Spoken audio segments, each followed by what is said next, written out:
বীৰ লাচিতক সোঁৱৰিলে অসমীয়াই লাচিতৰ বীৰত্ব এইবাৰ দেশবাসীক চিনাকি কৰাই দিয়াৰ পৰিকল্পনা চৰকাৰৰ অহা বছৰ নতুন দিল্লীত অনুষ্ঠিত হ'ব লাচিত দিৱস গুৱাহাটীৰ কাছমাৰী ঘাটৰ লুইতৰ বুকুত লাচিতৰ প্ৰতিমূৰ্তিৰ সন্মুখত অসম চৰকাৰৰ সাংস্কৃতিক সঞ্চালকালয়ৰ উদ্যোগত কেন্দ্ৰীয়ভাৱে উদযাপিত হ'ল লাচিত দিৱস লাচিতৰ প্ৰতিচ্ছবিত পুষ্পাঞ্জলি অৰ্পণ কৰি তেওঁক স্মৰণ কৰিলে ৰাজ্যৰ মুখ্যমন্ত্ৰী সৰ্বানন্দ সোণোৱালে লাচিত দিৱস উপলক্ষে আয়োজিত সভাত মুখ্যমন্ত্ৰীয়ে ঘোষণা কৰিলে অহা বছৰ নতুন দিল্লীত হ'ব লাচিত দিৱস কেৱল সিমানেই নহয় কাছমাৰী ঘাটত শীঘ্ৰেই আৰম্ভ হ'ব লাচিত পাৰ্কৰ কাম লাচিত দিৱস কেৱল আমি অসমৰ বুকুতেই নহয় ভাৰতবৰ্ষৰ বিভিন্ন ঠাইত উদযাপন কৰিবৰ বাবে আমি সিদ্ধান্ত গ্ৰহণ কৰিছোঁ অহা বছৰ আমি দিল্লীত আয়োজন কৰিম যাতে লাচিত বৰফুকনৰ বিষয়ে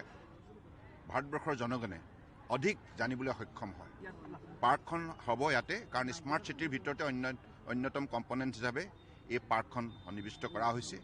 আটক ধুনীয়া পাৰ্ক হিচাপে ইয়াক নিৰ্মাণ কৰা হ'ব বাৰেৰহণীয়া সাংস্কৃতিক অনুষ্ঠানেৰে ৰঙীন হৈ পৰিল লাচিত দিৱসৰ কাৰ্যসূচী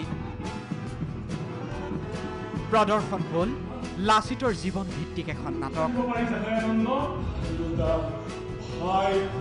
পেৰেডেৰে সম্ভাষণ জনোৱা হ'ল মুখ্যমন্ত্ৰীক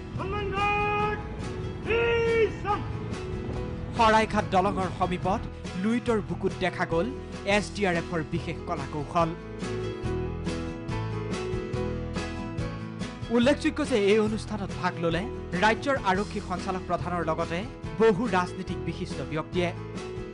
ইপিনে টাই আহোম যুৱ পৰিষদৰ উদ্যোগত শ্ৰীমন্ত শংকৰদেৱ কলাক্ষেত্ৰত অনুষ্ঠিত হ'ল লাচিত দিৱস হাতত হেংদাং লৈ এয়া লাচিত দিৱসৰ কাৰ্যসূচীত মুখ্যমন্ত্ৰী সৰ্বানন্দ সোণোৱাল এই কাৰ্যসূচীত সংবাদ মাধ্যমৰ স্বত্বাধিকাৰী তথা ৰাজহুৱা কৰ্মী জয়ন্ত বৰুৱাক প্ৰদান কৰা হ'ল লাচিত বঁটা ব্যুৰ' ৰিপৰ্ট DY365